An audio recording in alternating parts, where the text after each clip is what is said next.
Hello, I have a book that I'm going to be reading today titled This is the Rope. And under the main title, it says A Story from the Great Migration. And this is a story by Jacqueline Woodson, illustrated by James Ransom. And it's a story of this special rope that this little girl has. And the rope is an object for her family that's symbolizing the migration or the movement of her family over generations. The rope was first her grandmother's, then her mother's, and now hers. So we're going to read in this story and see what's the history and the migration with this rope.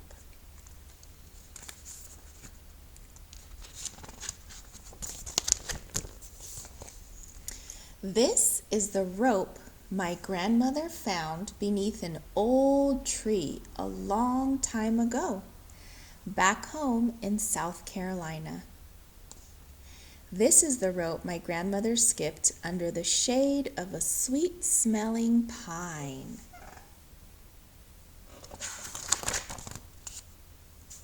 This is the rope my grandfather used to tie the few things they owned to the top of a car that drove my grandmother, who was a mother now, from South Carolina all the way to a place called New York City.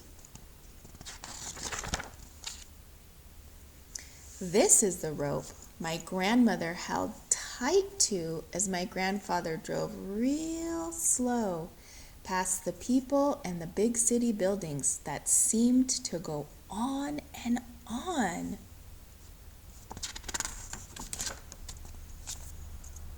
This is the rope my grandmother used to dry the sweet-smelling flowers she grew in small window boxes, reminding her of the flowers back home, where the land, she said, went on and on. So we see her grandmother, her grandfather, and so that would make this baby her mother.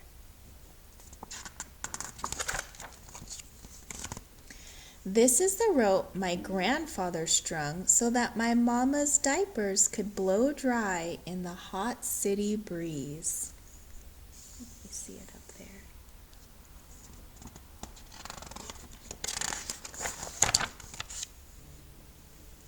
And this is the rope my mama tied around a small ducky's neck, then pulled it along singing quack, quack, quack.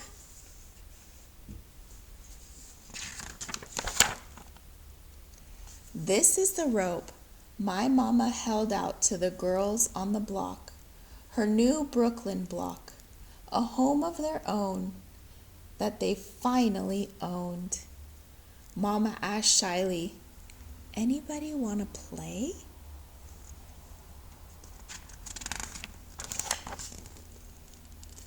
This is the rope my mama first tripped on as she sang with her friends. Miss Lucy had a baby, she named him Tiny Tim.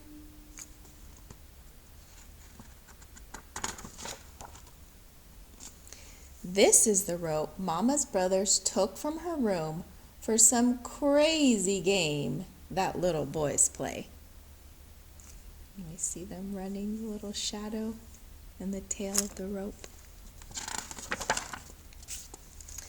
This is the rope my mama found again 10 years later when my grandfather said, "We need a bit of rope to tie these things down inside this here car, like that rope we used to have from back home."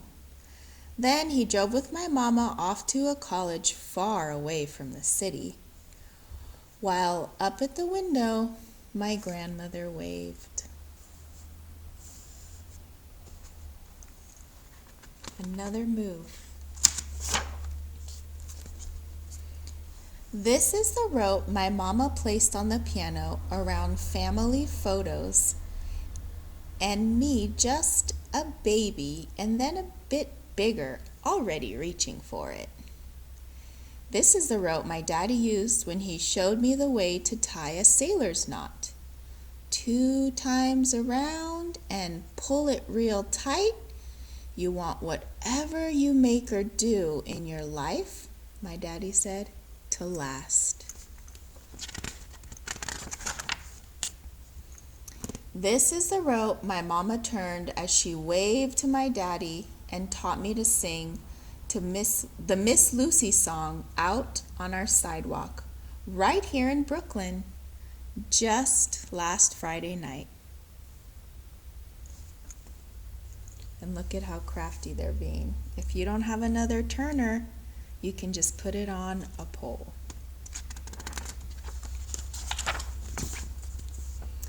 This is the rope that held up the sign saying, "We are family," at our picnic reunion in the big park up the street from our home.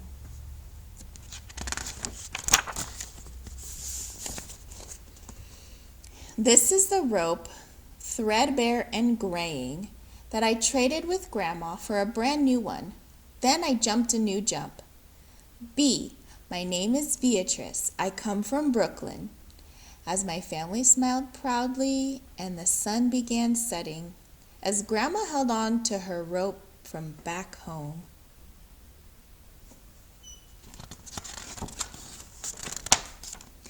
And her long ago memory of sweet smelling pine.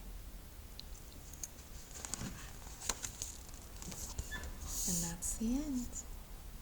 So we heard how this rope served many different purposes, and hopefully you are thinking about how it was part of the Great Migration story, moving from one place to another.